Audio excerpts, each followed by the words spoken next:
From Ann Arbor, Michigan on the Genesis Communication Network and the World Wide Web, this is Veterans Radio. And now here's your host, Dale Throneberry. Good evening and welcome to Veterans Radio. Yes, my name is Dale Throneberry and I will be your host, former helicopter pilot in the United States Army. And joining me in the studio this evening is Lieutenant Colonel Christine Cook of the Michigan National Guard. Welcome, Christine. Hello. And we're going to be talking with Christine about what's been going on in Iraq. Our other guest this evening is Paul Reickhoff of the Iraq-Afghanistan Veterans of America, who has recently written his own book called Chasing Ghosts. And probably some of you have seen Mr. Reickhoff on television lately. I believe he was on Scarborough earlier in the week and Hardball. And, well, we're really coming up in the world. We've got some really great people here. It's a good book, too. It is a very interesting book. And I've asked Christine to be here since she spent her own year in Kuwait and has written her own book, which was Living on Tatooine, a.k.a. Kuwait. That's right. And you enjoyed spending your year there, I'm sure. It was wonderful. Especially in the summer. Oh, yes. So we're going to be talking with Christine and Paul about that. I just was listening to the news as we were coming on, and they were talking about General Casey announcing that there may be some brigades not being replaced. Is that what they were indicating? Right, that there will be a small drawdown. We should ask Paul what he thinks about that. I'm sure that we will as we get along further in the program. And before we get to talk to Paul, one of the things that we always do on Veterans Radio is to welcome home troops that are returning from Iraq and Afghanistan. And I want to make sure that you are all letting us know that there are units from your hometown or your state that are coming back. All you have to do is to either give us a call at 866-477-9100, or you can give us a call here at the station at 734-822-1600, or send me an email. That's dale@veteransradio.net. And tonight we are welcoming home from the Michigan Army National Guard. Yay. Yay. Company B, 1st Battalion, 125th Infantry, and the 1st Battalion, 119th Field Artillery. And when they came home, they were welcomed with a song by the Tin Lizzy, and this is for you. Welcome home.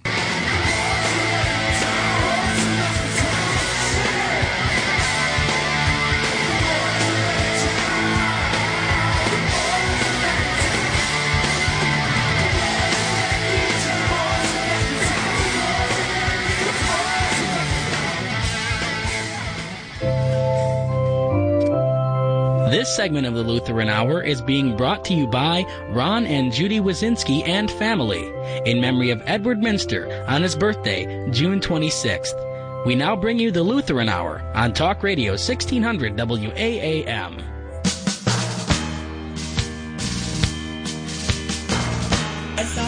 It's all right. I'm sorry, folks. We're back, and, we've got the Lutheran Hour coming up here, but not really. A little computer glitch there. And Mike, it's really too bad that you're going to be going to California. We're really going to miss you for the excitement that you bring to the program every week. So no, it's Father Mike. Father Mike. Father Mike. Chaplain Mike. He's in the Coast Guard. Can you believe that? Then he is Chaplain Mike. Oh, brother. All right. Well, we're back here on Veterans Radio, and tonight we're going to be talking with Paul Reickhoff, who is the founder and executive director of the Iraq-Afghanistan Veterans of America, and also the author of a new book, Chasing Ghosts. And Paul, welcome to Veterans Radio. It really is Veterans Radio, and I'm hoping that you're there someplace. I'm here. Thank you very much for having me, sir. Okay. Thank you, Paul. You just had a feeling that things were going too smoothly, right? That's okay. I can kill two birds with one stone here. I can do your show and Lutheran Radio at the same time. It should be. It's going to be good. I can tell that. Anyway, as I said, welcome to Veterans Radio, Paul. It's a pleasure to talk with you again. And tell me about your book right away.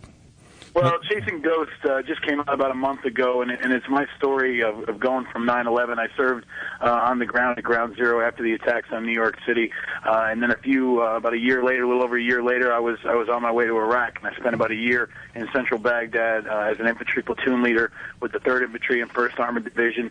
And it's a book from a soldier's perspective, so it gives you a sense of what it's like to be on patrol, what it's like to kick in a door, what it's like to stand on a checkpoint, what it's like to be around the Iraqi children. I felt like the American public really didn't understand what it was like for our Joes on the ground, for our troops who are actually where the rubber meets the road. So I wrote this book to give them an understanding of what that life is like, and also to give them an idea of what veterans face coming home. I talk a lot about my transition coming back to New York City in the spring of 2004, and then entering the political dialogue and talking about issues ranging from the funding of the VA to the plight of the wounded to exit strategies. And it's really, I think, a platform for all veterans to kind of use as a story to help reflect what they've experienced, and also to kind of chart out where we're going to be down the road.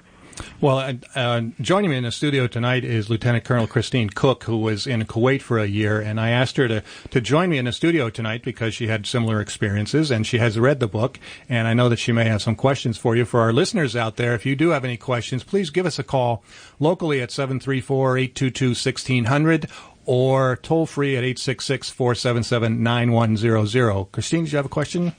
Well, I was saying that I was struck earlier by the book and by the title.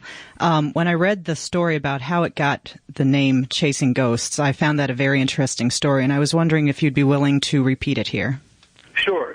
Chasing Ghosts is got a dual meaning, but it started as a story that came from one of my sergeants after we did a raid.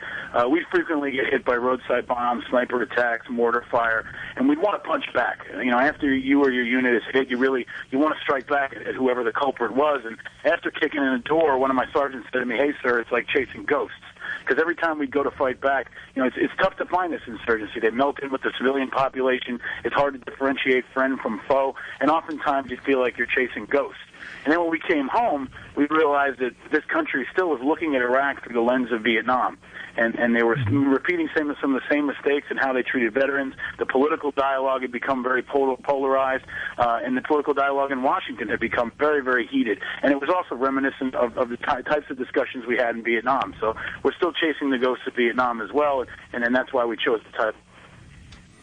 I think it's really interesting when you make the analogy to Vietnam, because the more this war goes on, the more analogies and more similarities that I see, at least on the political side. And I understand that the politicians are the ones that make the ultimate decision, but it's always ends up being the military that has to pay the price.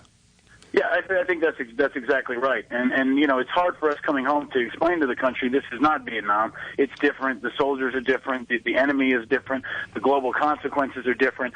But, you know, the closest frame of reference that most Americans have is Vietnam. So, you know, it's understandable. But we've got to work as veterans of this war to show them that it is different. We face new challenges, and it's not exactly like Vietnam. So when the folks in Washington say, hey, it's starting to look exactly like it did back in 71 or 72, it's very different. And I think it behooves all of us to try to, you know, emphasize the differences. We can learn from our mistakes, obviously, but it's always important to understand that it is a very different war.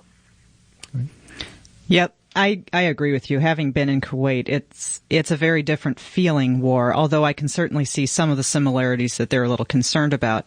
One of the things in particular is the fact that throughout your book, you can tell that it's hard to tell the difference between the enemy and your friend.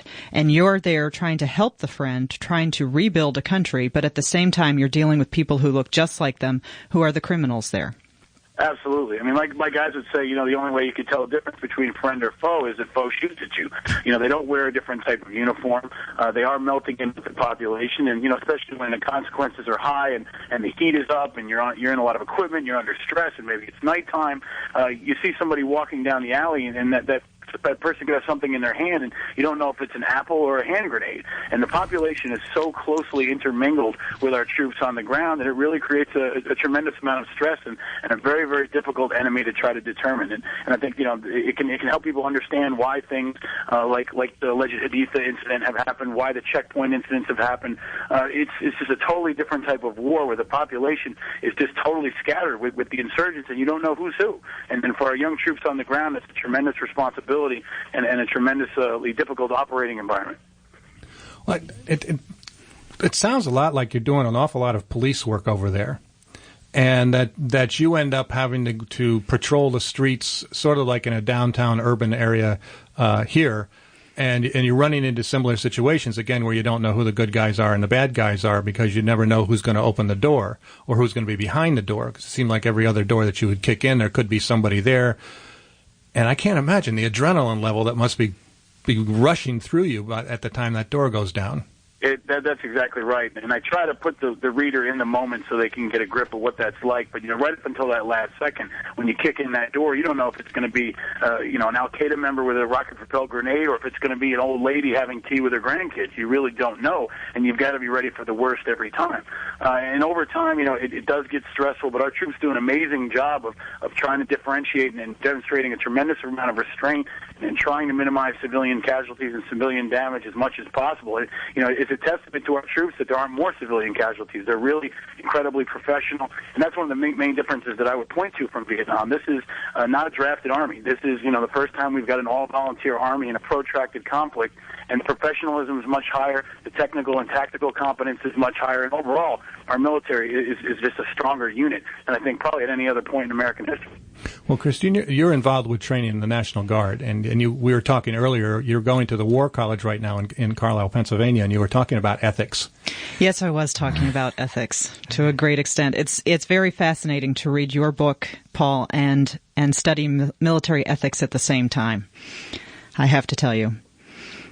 I hope it can give people an understanding of you talked about being a police officer. It kind of feels like you're a cop on steroids sometimes. You're not in a totally linear military fashion like in past generations, maybe, where the bad guy's on one side and you're on the other side and you're shooting back and forth. And at the same time, you're not just doing a strictly security mission where you're standing on a checkpoint. It's something in between. And especially for infantry units in the time I was there, between 2003 and 2004, you're doing a lot of jobs. You're also trying to fix the electrical grids. You're trying to stand up the Iraqi police.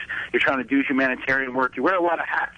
And I think that's one of the things that people really haven't gotten a true sense of from the press coverage, is how many different things we're asking these folks to do and how many decisions they're required to make every day that will have a profound impact not only on that unit and on the area, but on our global standing. Everything you do could end up on CNN or Fox News within a matter of minutes. That's very true. We were just commenting about that also earlier, about the two young men that were killed last week, and that the news was on the front steps of their relatives before they'd gotten the word from the Army, and because the media is so instantaneous, it's almost like you always have to be looking over your shoulder. Now you're looking over your shoulder that the news are there, and then you're looking in front of you that the bad guys are there. Because you don't know, and you hear rumors about there being, before you even go out on an operation or anything, you have to check with the JAG officer or legal or whatever it is before you can even complete your mission.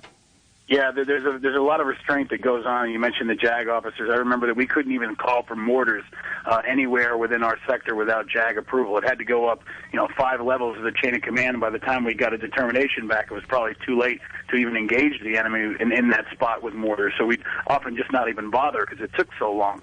But I think you touched on a good point about the media, too. One of the things that really ticked me off over the last few weeks was how aggressive the press is and really jumping on top of family members. It seems like, God forbid somebody in your family dies in Iraq, it's likely that a TV truck will be parked in your front yard within minutes.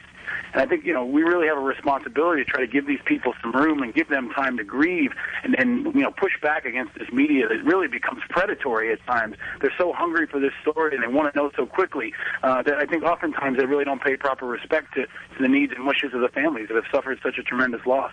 Meanwhile, they're not even covering what's actually happening in Iraq. Yeah, that's another point I write about in the book, is I think the media coverage has been pretty terrible, to be honest with you. Not even slanted one side or another. I think that does happen at times, but most of all, it's been shallow.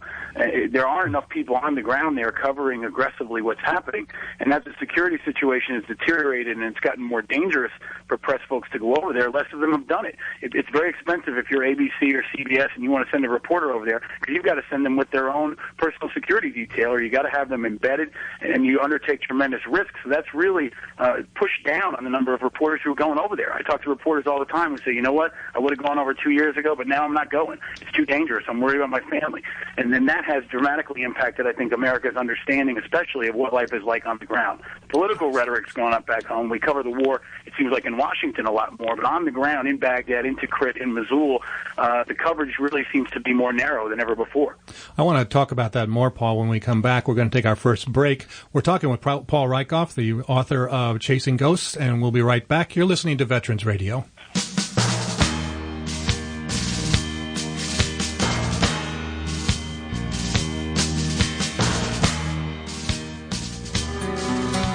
And we're back on Veterans Radio, and I'm your host this evening, Dale Throneberry. Joining me in the studio is Lieutenant Colonel Christine Cook of the Michigan National Guard.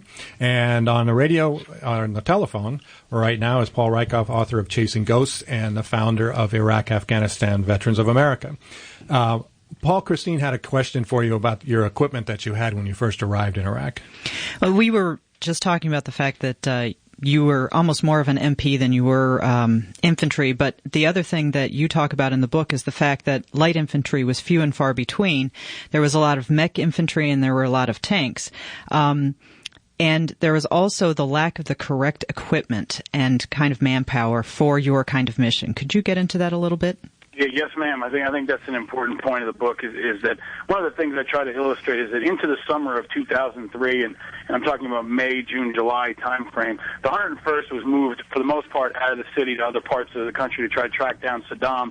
And for a long time, our battalion, the 3rd of the 124th Infantry, and I think it was 2 battalions from the 82nd Airborne, were for the most part the only light infantry in the city. So we were tasked out repeatedly to different parts of the city when units called upon us to execute additional infantry missions, and we were up to the task, did a good job, and worked well with our mech counterparts. But I think it was an indication early on that some of the planners in Washington didn't account for what we would need on the ground. Not having enough light infantry, not having enough MPs, not having enough civil affairs and linguists, all those things really dramatically impacted our ability to be successful in that summertime. And with regard to equipment, I was there when it was rough. We didn't have IBA body armor. We didn't have up-armored Humvees. To be honest with you, we didn't even have Humvees. My guys got creative and scavenged some SUVs from an underground garage and kind of did this MacGyver 18 type mission where they got them ready to go, and we had gun trucks. But even into the later parts of 2003, we still had widespread equipment problems.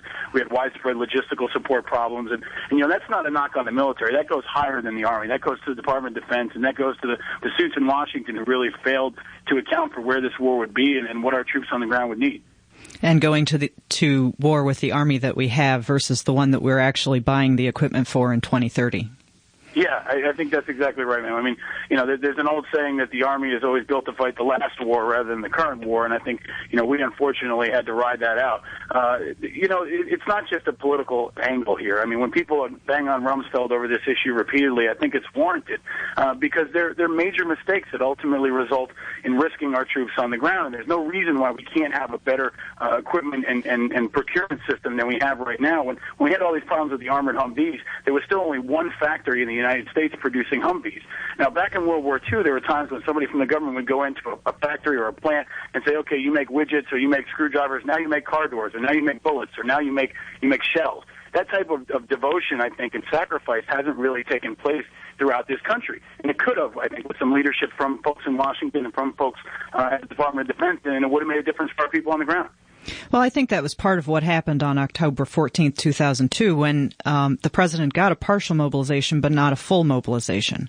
With full mobilization, he can ask for those factories to start making military equipment. But because of the fact he chose a partial mobilization, that could not go into effect. Yeah, I think that's right. And I think, to be honest with you, it's an indication of a common criticism I hear from my counterparts in the military is not necessarily whether or not we should have gone, but that we're kind of doing it halfway. When we made a commitment to invade Iraq and occupy Iraq, the mobilization is one key element. The inadequate number of troops is another. Some of the rules of engagement that tend to hold our folks back on the ground. I mean, that's a common criticism I hear throughout the military, is that we're kind of doing this halfway. And then that's really limited or hamstrung our troops' ability to be successful on the ground, especially in those opening months, where I think it would have made a tremendous difference. And now things, I think, get tougher and tougher as we go deeper into this. But there were some critical policy mistakes that really did impact our troops on the ground from levels way high above my pay grade and probably even yours, man. Absolutely. We're talking with Paul Reickhoff here on Veterans Radio. If you have any questions or comments, give us a call locally at 822-1600 or toll-free 866-477-9100. We wanted to talk just a little bit. I mentioned that Lieutenant Colonel Christine Cook is going to the War College right now, and we were talking about ethics and looking in retrospect about whether this war was, legitimate or not legitimate, but the kind of the checklist that you have to go through before you decide you can go to war. And I was wondering, Christine, if you could kind of cover that again with the audience, if you can remember it. I'll try. Realize I've been spending a lot of time reading recently, both this book and other things. But basically, from a strategic level, when the president and his cabinet and everybody who goes into this process thinks about going to war, they have to come up with a reason for justification to go to that war. It's not the military who decides whether this is a just war or not. They just go in and try to act ethically in order to perform their mission. And I think, as Paul has admirably shown in his book, we have done the best job we can trying to fight ethically. But for the purpose of trying to determine whether we have a just war or not, there is a series of questions we should be asking ourselves. And I think some of those questions were justified with things that later we found out were inaccuracies. Oof. And such as? You asked. Well, weapons of mass destruction, and the fact that because they had weapons of mass destruction, they were an imminent threat to the U.S. people. As soldiers, we are signed on to defend our country against all enemies, foreign and domestic. That does not mean that we have to go in to fight for a democracy in anybody else's country. We are basically there to take care of our own Constitution. So in order to provide the concept of a just war off of our soil, there have to be specific things which weren't necessarily accurate when we were sent in. Are those things issues that you as a military person were concerned with when you were sent to Iraq? Oh, I think they definitely were. The opening line of my book is George Bush had better be effing right. And I use a lot of vulgarity, and I got to apologize, but that's how infantry soldiers talk, and I want it to be not true just to that. infantry. I want it to be true to that. We always said that, sometimes the infantry's favorite weapon is the F-bomb, and we definitely use it often. But, I think the point is that we did make a rationale on weapons of mass destruction. That's why I thought I was going. That's why my platoon thought we were going. And when we ultimately went, it was the mother of all poker games. That's the way I saw it. And President Bush was betting the house on this poker hand, and he had better have the cards to back it up. And when we got to Iraq, and my guys looked, for basically our entire time there, and we couldn't find weapons of mass destruction, that's a failure. Whether it's an intelligence failure, a policy failure, a logistical failure, there's a failure somewhere. And someone's got to be held accountable in the intelligence community or in the administration for failure. Whether or not anybody lied, to be honest with you, I don't know, and I don't care. But I want to know that somebody's been held accountable for failure, because we have a very high level of accountability in the military, and we always adhere to that. And I'd like to see the same level of accountability in our civilian administrators and the suits that we elect to Washington. I think that's a very well important said. point. A very important point, because if the military wasn't as ethical and moral as we were trained and have been trained and continue to be trained, then we would have so many more of these incidents that have been coming out in the news recently. Yeah, I think that's right. The Lieutenant Colonel there, she brings up an important point. We don't pick when and where we go to fight, and we're not really involved in the political dialogue. Ultimately, when the American people and the elected officials say, okay, this is what you're going to go do, we say roger that and salute, and we step off and try to execute the mission. So, as we continue to go through this political dialogue in the country, the thing I want to point out is, our troops on the ground have done amazingly well, magnificently well, and who knows how Iraq is going to turn out in a few years, but if it turns out well, it's going to be only because of those troops on the ground, because there have been so many factors that have made it hard for them and made it hard for the Iraqi people from a policy standpoint, from an economic standpoint, from an infrastructure standpoint. And the only ones that are going to pull this thing out in the late innings are going to be the performance of our troops on the ground, who continue to excel under increasingly tough circumstances. It really is. It's going to be up to them, because as another writer that was on our program, I can't remember his name. Don't look at me. No, I apologize for that. But he was pointing out that the troops on the ground are the first line of diplomacy, and you are the ones that are out there making that first impression, no matter what that impression is. And if your message is garbled or it's misunderstood, then you're not going to be successful in delivering that. And I'm getting a signal that we're going to be going up for another break real quick here. We'll be right back with Paul Reickhoff and Lieutenant Colonel Cook in about 1 minute. You're listening to Veterans Radio.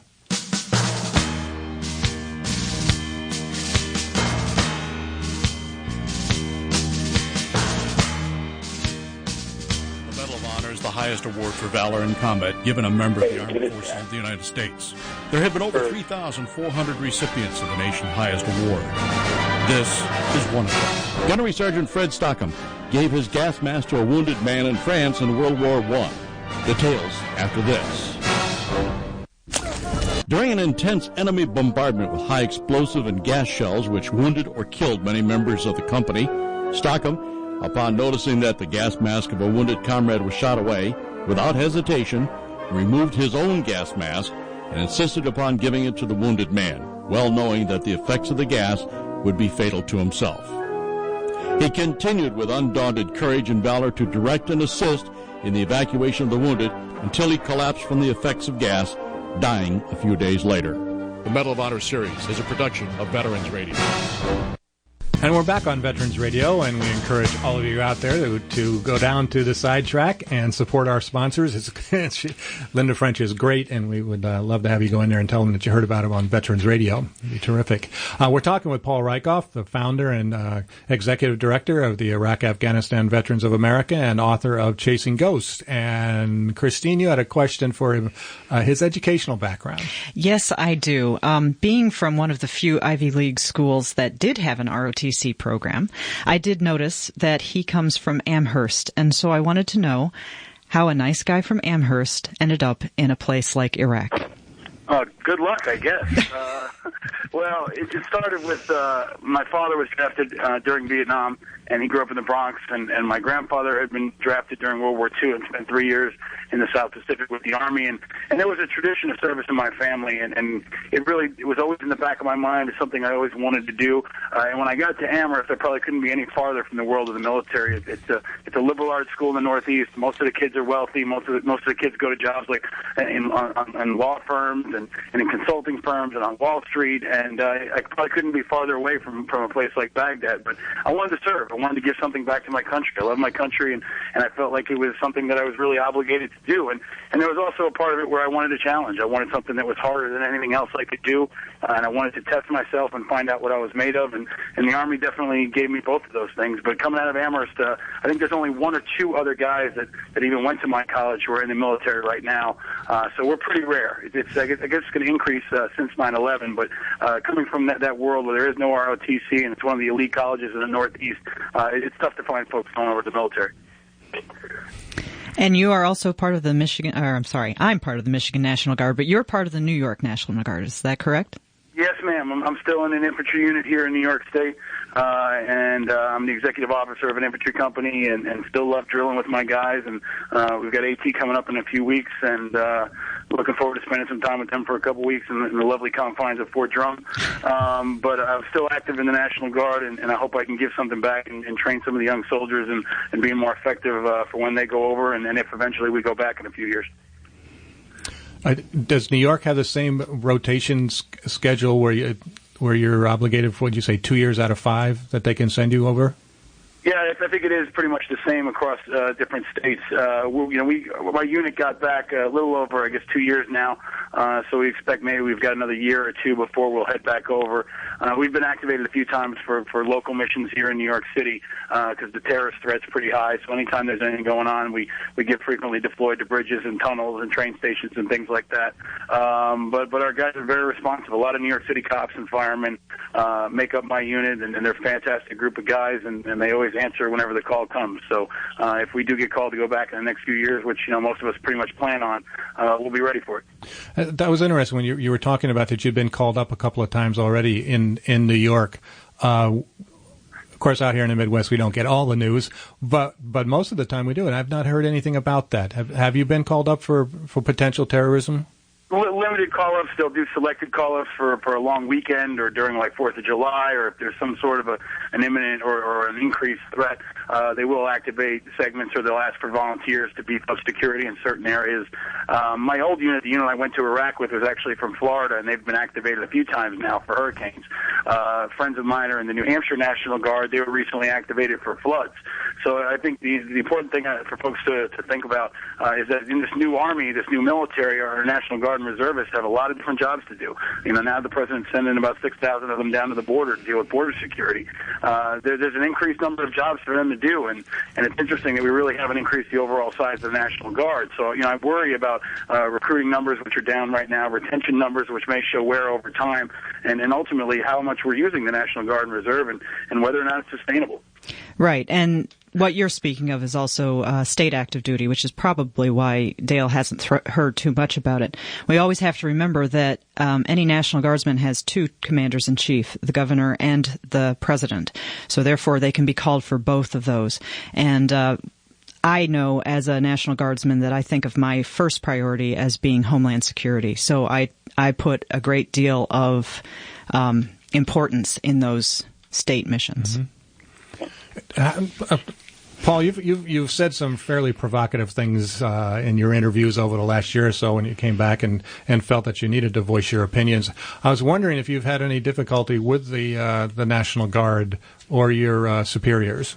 No formal difficulties. There are a couple of guys who I'm sure give me dirty looks at times and may say a few things when I'm not around. But I'm well within my legal rights as a National Guardsman. I'm off active duty status. I don't wear my uniform or use my title, and I'm generally well within my rights, both for the Uniform Code of Military Justice and civilian law. So, it's a new time, and I think we're pushing new boundaries here. When I first started speaking out and getting involved, people said, "Well, he should be court-martialed. He should be thrown in the stockade." But I think that was mostly because people failed to understand what the legalities are of being in the National Guard and Reserve. Right now, Senator Lindsey Graham is in the Air Force Reserve.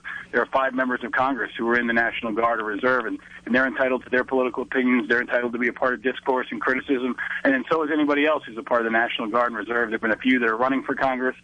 Paul Hackett was a very visible national figure and a critic of the war. He was still in the Marine Corps Reserve, and there are others. So I think, not only do we have a right, but I would argue an obligation as members of the military and as veterans of this war to help be involved in the conversation and to educate people and let them know what we're thinking individually and collectively.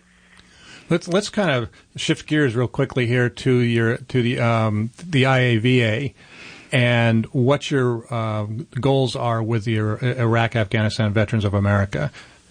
Sure. Well, we're the first and largest Iraq and Afghanistan veterans group. We're headquartered in New York, but we've got vets in all 50 states who served on the ground in Afghanistan and Iraq. And then we've also got about 60,000 civilian supporters, people who want to really support the troops and get involved in this new generation of veterans.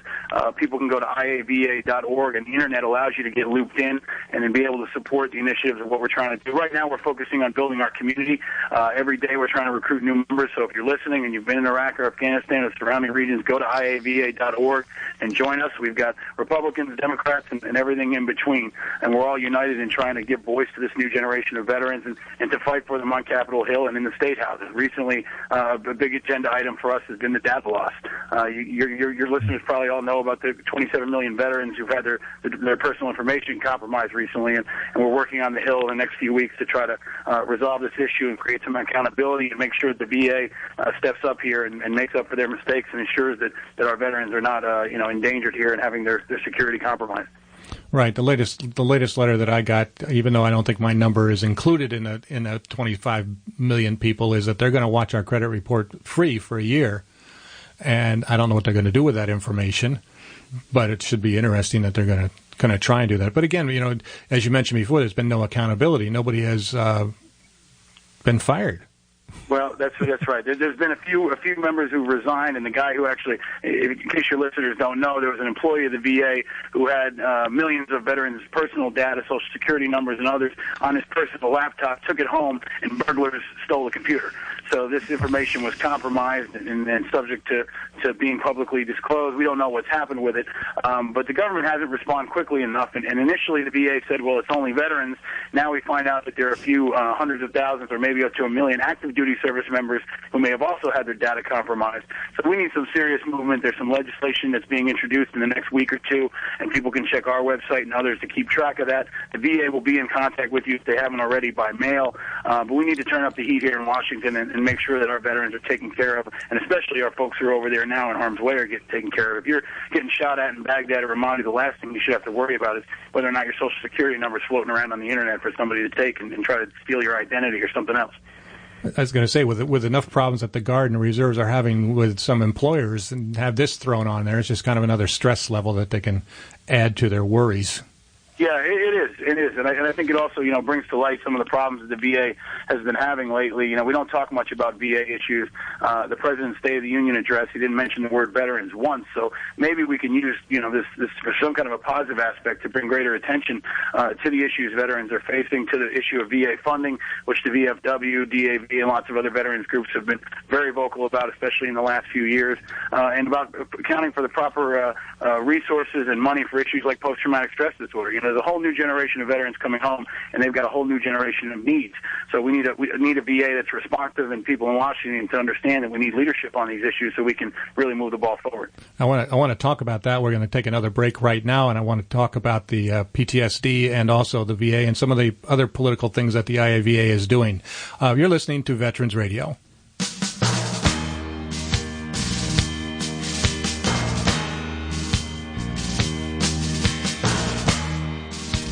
And we're back on Veterans Radio, and in the studio with me is Lieutenant Colonel Christine Cook of the Michigan National Guard, and on the phone is Paul Reickhoff, author of Chasing Ghosts, which is an excellent book for all of you out there that really want to kind of find out what's going on in Iraq. We really suggest that you get that if you can. And also the founder of the Iraq-Afghanistan Veterans of America. And Paul, I wanted to talk to you a little bit about your political action group that you've got going now, and what's happening with the elections that are going to be coming up, hopefully. Well, that's a really interesting component, and it's a separate organization from what I do, but it's kind of our sister group run by an Iraq veteran named John Soltz. And the IAVA PAC is founded and created essentially to and specifically to support Iraq vets running for Congress. Republicans and Democrats, doesn't matter what side, as long as they're a friend of the veteran and they've served on the ground in Iraq and Afghanistan, they're open up for our endorsement. And there are right now, I believe it's 7 Iraq vets running for Congress this fall. 5 are Democrats, 2 are Republicans in different states throughout the country. I just met one of them the other night when I was on Fox, a guy named Vince Miko, who's running out in New Jersey. And these folks are important because they've been on the ground, they understand the complexity, they're going to be fighting for veterans in Congress. And interestingly, there's not a single member right now of the House or Senate who served on the ground in Iraq and Afghanistan. Any veteran who's listening knows about the importance and the different type of complexity of understanding you'll have after having been in combat. And we need some of our folks up there. We need them on the Hill. And they're mostly first-time politicians, and they need help financially. They need help with infrastructure and getting their message out in media. And then they're going to be important voices for not only my generation of veterans, but I think for all veterans around the country. Do you think it's really important that a politician have that experience? We've got 435 of them up there that seem to have forgotten whatever experiences they might have had during their lifetime. I think so. I mean, when you're looking at, for example, we're talking a lot about military operations and foreign policy, and you want people who understand those complexities, understand the sacrifice and the enormity of what we're asking our folks to do. If you're going to ask somebody about selling a car, you'd probably ask somebody who's got some mechanical experience because they know a little bit about how it works. And when you talk about military, we talk about the Iraq War. You want people who understand it. You want people who get it. I'm not saying that it should be mandatory for all politicians, but all other things being equal, if somebody served in the military and someone else hasn't, personally as a veteran, I'm going to vote for the veteran because I know that they understand my world and they understand my brothers and sisters who served, and they're going to remember where they came from. So for me, it is very important. And I think right now in Congress, we've never had a smaller percentage of veterans than any other time in our recent history. I think that's true. And another thing, coming from my perspective with the War College, is that there is an ever-widening gap between the civilian sector and the military sector. As our military draws down in strength, less and less people actually have any kind of friends or people who are getting involved in the military at all. And so therefore, we need to have some people who are making the decisions up at the top who are also veterans who know what we're doing and what we're about. Yeah, that's critical. I write about this in the book. Right now, less than 1% of the American population has served in Iraq and Afghanistan. In World War II, it was about 12%. So Colonel Cook's exactly right. I mean, we've never had a larger detachment between the civilian and the military population in our country's modern history. And when it comes to people in Congress, I think right now the percentage of people who are veterans of any war is about 20-something percent. The high point was in, I think, the 60s or 70s when about 70% of them had military service. So this is a new dynamic. And you know, as we continue to fight this global war on terror, and we continue to have new threats around the world, we need people with credibility. You know, I'm tired of hearing politicians who don't know anything about the military and don't know anything about war talking about war all the time. I think we need some of our own up there who can help bring credibility to the argument here and bring it back home. I couldn't agree with you more. And what do you think is going to be your what is your projection for the congressional elections coming up in November? You know, I really don't know. It's hard to tell. And I think something like 98% of incumbents were reelected in the last cycle. But it could change. I think it really is going to be a mandate on the war in Iraq. I don't care what anybody else says. I think that Iraq is the number one issue going into November, and I think it was the number one issue in 2004. And I think part of the reason why John Kerry lost is because he didn't really get it, and he didn't really show a difference in policy from President Bush. So I think people are looking for leadership on Iraq. They're looking for accountability, and I think these 7 Iraq vets are going to be an important benchmark. We get 1 or 2 of them in there, and they're going from different states, from Texas to Pennsylvania to Chicago area in Illinois. We get 1 or 2 of them in there. I think it's a victory for all veterans. And again, it doesn't matter what party you're from. I think you should look to support these folks and get at least a few of them up there this November.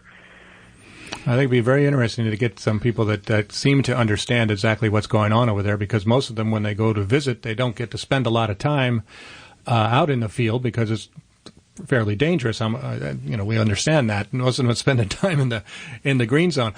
We're going to take our last break, Paul, and when we come back, I want to kind of talk a little bit about what you feel our exit strategy might be for Iraq. So we'll be right back in just a moment. You're listening to Veterans Radio.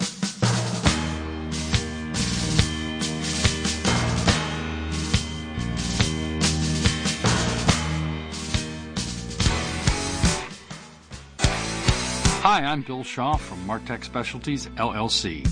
Martech Specialties is a full-service promotional marketing agency. At Martech Specialties, we can help your company increase sales and profits by developing marketing programs creatively using all forms of media, including promotional products. Looking to increase your advertising return on investment? Martech Specialties can build custom company store programs or create a brochure. Martech can design a marketing plan, or we can even work with you on a simple promotional project such as coffee cups.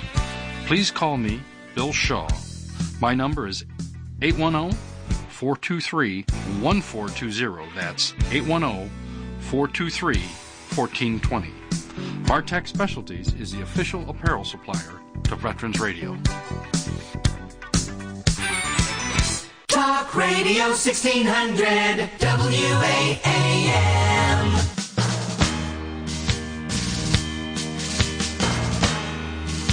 And we're back on Veterans Radio, and in our last segment here with Paul Reickhoff and Lieutenant Colonel Cook, we're going to solve the world's problems here and figure out what our exit strategy should be for Iraq. Paul, any comments? Well, I think it's about time we had a real conversation about this, and it only recently started in Washington in the last couple of weeks, and I've been pretty vocal about this. I don't think there are any silver bullet solutions. I think if we stay, it's going to be rough. If we leave, it's going to be rough, and what we need to see is new strategies, because I've been a critic of the state of course. I think we've got to change things up. You don't necessarily have to bring them all home now like Cindy Sheehan wants, but we need to start to adapt and develop our strategies politically and diplomatically to try to show the American people and Iraqi people more progress, because it's obvious now that they're frustrated, and we need to start showing some kind of change. So, I'm interested in seeing the new strategies like Les Gelb from the Council on Foreign Relations, who's proposed breaking the country up. There's another guy called Karpenovich who's proposed this oil spot theory of shrinking our forces into a small area. Bottom line is we need to have a real dialogue. And when Washington's been talking about steroids and baseball and a lot of other stuff, it's much less important. So we can have a real debate in Congress, have a real congressional hearing, and try to get down to brass tacks here and work on strategies. Enough of the partisan bickering, enough of with the challenging people's patriotism. The stakes are very high here, and we need to start coming up with some new answers. Now, I have a question for you, because I know that while you were there, you ended up feeling very you felt ownership with the Iraqi people, and the fact that you really did want to help them to put together their country again. But at the same time, you knew that we didn't have enough soldiers over there, and we also didn't have enough equipment to actually do a good Marshall Plan version for Iraq. In your mind, do you think it would be possible at all to be able to help them and at the same time exit quietly and go about our business? I think that's what we're looking for, and I think the one point I want to make is that we're coming home sooner or later. Whether you're Jack Murtha or George Bush, we're going to start to draw down. And I think the news from General Casey that came out yesterday in the New York Times and other places saying we're going to start to pull down 2 brigades, and I think we're going to start moving, eventually reducing our footprint. We all recognize that now, so let's try to figure out how to do it responsibly, because you're right, Colonel Cook. I mean, I do feel tremendous allegiance to the Iraqis. We can't just leave them high and dry. We can't just drop our guns and let the sectarian violence increase and be slaughtered, and that's the enormity of this problem. I mean, it really is a tough nut to crack, and there is no easy solution. There's no silver bullet solution. We've got to come up with the one that's less bad, and I think that's going to be redeployment over time, where we slowly start to reduce our imprint while the Iraqi forces try to stand up. But we've got to do it responsibly, and we've got to start doing it quickly, because people are getting frustrated on both sides. Frustration, yes, definitely. I was just reading the article that you mentioned about General Casey, which of course was an article that was supposed to be classified and wasn't released, but somehow it got out there. We don't know how that stuff happens. But in what they were talking about in a number of different issues was that the majority of the problems in Iraq are mostly around the Baghdad area. We don't get a lot of news from the rest of the country for 2 reasons. Number one, maybe there's not a whole lot going on out there. And number 2 is that the journalists aren't traveling around the country.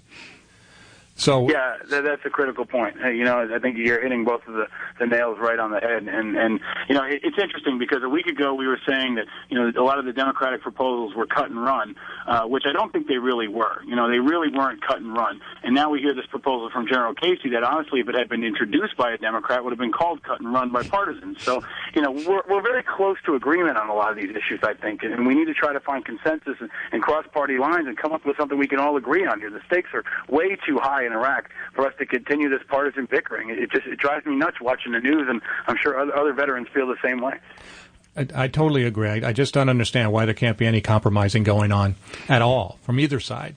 It's like they're just setting themselves up for problems. Yeah, that's right. Senator Chuck Hagel, who's a Vietnam vet, was the lone voice of reason this week. He said, let's stop challenging people's patriotism. Let's stop using catchphrases developed by political consultants like cut and run and stay the course, and let's all work together. He gets it. He's a voice I think all veterans should look to for leadership, especially in the next year or two. He's a smart guy, and he's a friend of veterans. He's a combat vet, and he's one of the guys I always look to for leadership. Well, Paul, I want to thank you very much for being on Veterans Radio again, and we look forward to talking to you in the future. I want to make sure that everybody gets the opportunity to check out your book, Chasing Ghosts, and you can find that pretty much everywhere on Amazon and Borders and so forth. And I hope that you will come back on Veterans Radio again. Well, I'd love to, and thank you for doing this show. It's really important to all veterans around the country that you give us a voice every week, and we're grateful. And I encourage folks to check us out at iava.org, chasingghosts.com, and the book is everywhere. And a percentage of the proceeds is going to Hope for New Veterans, a program in New York that works with homeless Iraq and Afghanistan vets. So we're trying to give them some help as well, and I thank you for having me on. Okay. Great job, Paul. Thank you. Thank you, Colonel Cook. Appreciate it. Thank you. Great talking to you. Well, that was interesting. Absolutely. I could talk to him for hours. Well, I think what's interesting is that it is not questioning somebody's patriotism when they question what's going on, and I think that you and I have talked about that, and there's an awful lot of veterans out there that do just question what the issues really were and what the issues are going forward. Because, if we don't take care of Iraq, we can't, quote, cut and run, because we can't leave them on their own yet. But there's so much sectarian and there's so much history that's going on there. I don't know when it's ever going to get solved. It will take a while. Probably Certainly. Not tonight. Probably not, sadly enough. But nobody ever asks us anyway. Yes. All right. Well, I want to thank Lieutenant Colonel Cook for being on Veterans Radio again. Thank you, Christina. It was a pleasure having you on. I hope to have you on again to explain everything. Great, fun job. All right. We want to thank our sponsors. We want to make sure that you all tune in next week because we're going to be talking about the Battle of Gettysburg. We've got a couple of reenactors and historians who are going to be talking to us about what really happened at Gettysburg.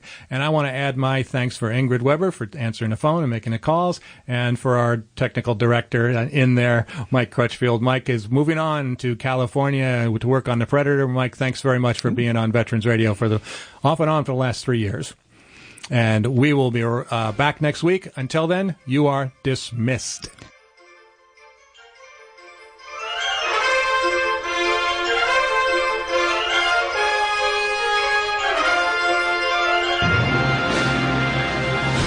The opinions expressed on this program are those of our guest and are not necessarily those of Veterans Radio or this station. Veterans Radio is a production of Veterans Radio, LLC.